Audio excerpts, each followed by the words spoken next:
Hi dears, welcome to our channel. ఎక్కడ చూసినా Pushpa Pushpa Pushpa Pushpa Pushpa Pushpa Pushparaj. So అందుకనే మీకోసం ఒక పుష్పరాజ్ని తీసుకొచ్చా. సో పుష్పరాజ్తో మాట్లాడి ఆ సినిమాలో పుష్ప క్యారెక్టర్కి ఆఫర్ ఎలా వచ్చింది అండ్ జర్నీ ఎలా ఉంది, ఇంత పెద్ద సక్సెస్ వచ్చింది కదా, సో ఆ సక్సెస్ని ఎలా ఎంజాయ్ చేస్తున్నాడు అని అడిగి తెలుసుకునే ప్రయత్నం చేద్దాం. హాయ్ పుష్పరాజ్. హాయ్ అన్న. తగ్గేదేలే. ఏదో ఒక డైలాగ్ చెప్పు. నాయనా అర్ధనాయన, నాకు రావాల్సిన పైసా 7 కొండల మీద ఉన్నా, 7 సముద్రాలు దాటి ఉన్నా, పోయి తెచ్చుకునేది పుష్పగడలమాట. మాస్, సూపర్, చాలా బాగా చెప్పావు. అండ్ మాకు ఆ స్టైల్ కావాలి, ఇలా కాల్ మీద కాల్ వేసుకుంటారు. చాలా బాగా చేసావు లైవ్లో. సో ఇప్పుడు సినిమా రిలీజ్ అయ్యి చాలా పెద్ద హిట్ అయింది. ఓపెనింగ్ సీనే నీతో స్టార్ట్ అవుతుంది. 1లో చాలా లెంత్ ఎక్కువ ఉంది అండ్ ఇందులో కూడా మంచి రోలే. ఎలా అనిపిస్తుంది? చాలా బాగా అనిపిస్తుంది, అలాగే ఎక్సైటెడ్. ఈరోజు నైటే వెళ్తున్నాం. అవును, మేము మూవీకి. ఓకే. నా సీన్ నేను మళ్ళీ స్క్రీన్ మీద చూసుకోవాలనేసి చాలా ఇంట్రెస్టింగ్ ఉంది. సో ముల్లేటి పుష్పరాజ్ కదా మూవీలో నీ పేరు. బయట ధ్రువన్ ఇప్పటివరకు అరౌండ్ ఒక 25 to 28 ఫిలిమ్స్ వర్క్ చేసావు కదా, చెప్పు. 40 మూవీస్ అన్న. 40+ మూవీస్ వర్క్ చేసావు. సో 40+ మూవీస్లో పుష్ప నెంబర్ ఎంత? నాకు తెలిసి 18th మూవీ, 19. అవునా? సో రీసెంట్గా ఈగల్ తర్వాత కొన్ని సినిమాల్లో చూసాను నిన్ను, అన్ని పెద్ద పెద్ద పెద్ద ఫిలిమ్స్లోనే. ఎలా నేర్చుకున్నావు నువ్వు యాక్టింగ్ అసలు? మమ్మీ ఏమో చిన్నప్పటి నుంచి, అంటే నేను ఎక్కువ మూవీస్ లో ఇంట్రెస్ట్ చూపిస్తున్నాను. మమ్మీ ఏమో చూసారు ఫస్ట్.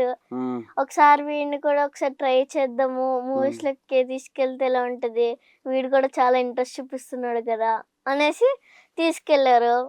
సెలెక్ట్ అయ్యాను, అలాగే ఆడిషన్ ఇచ్చి అలా ఫస్ట్ మూవీ ఏమో RRR తో స్టార్ట్ చేశా. RRR నుంచి నీ జర్నీ స్టార్ట్ అయింది. అండ్ ఇప్పుడు అది పాన్ ఇండియన్ హిట్, ఇది నేషనల్ కాదు ఇంటర్నేషనల్ హిట్. అన్ని పెద్ద పెద్ద ప్రాజెక్టులే చేస్తున్నావు. ఒక్క ఛాన్స్ కోసం బయట చచ్చిపోతుంటే నువ్వు biggest black busters of Indian films లో వర్క్ చేస్తున్నావు. సో అల్లు అర్జున్ గారితో ఎక్స్పీరియన్స్ ఎలా ఉంది? బాగుంది. ఆయన కూడా నీ సీన్ బాగా చూసానంట్రా, చాలా బాగా వచ్చింది. పుష్ప 2లో అదరగొట్టేసావు అంతే అనేసి అన్నారు. నువ్వు మొన్న ప్రీ రిలీజ్ ఈవెంట్ లో డాన్స్ చేసావు కదా, ఆ అమ్మాయి ఎవరు నీ పక్కన? అది గర్ల్ ఫ్రెండా? కాదు. ఎవరు? అది మమ్మీ డాన్స్ కోసం ఏమో డాన్స్ కోసం స్టేజ్ మీద బాగుంటది అనేసి ఏమో చూసాం. అందరు నాకన్నా హైట్ ఉన్నారు. ఇంకా స్టూడియోలో మాకు తెలిసిన ఒక అన్న ఉన్నారు. అన్నని అడిగితే ఏమో నాకు తెలిసిన ఒక అమ్మాయి ఉంది అనేసి అంటే, ఆ అమ్మాయికి ఒక డాన్స్ వచ్చంటే మమ్మీ ఏమో తీసుకునేమో ప్రాక్టీస్ చేసి వెళ్ళాం. కాదు, నువ్వు ఎంత క్యూట్గా ఉంటావు కదా, ఏం తింటావు? నేనా? అందరు తినేదే. అందరూ తినేదే. సో మీ మదర్ నీకు యాక్టింగ్ నేర్పిస్తారా, డైలాగ్స్ ఇవన్నీ? అవునా? సో చదువుతున్నావా, సైమల్టేనియస్గా యాక్టింగ్ చేస్తున్నావా? చదువుతున్నా, యాక్టింగ్ చేస్తున్నా. అవునా? ఏ స్కూల్ చదువుతున్నావు, ఏ క్లాస్ చదువుతున్నావు? 4th class, Shri Swaminarayan Gurukul international school. International, అది కూడా ఇంటర్నేషనలే, అన్ని నేషనల్ ఇంటర్నేషనలే. సో మరి ఎలా నీకు టైం ఎలా సరిపోతుంది?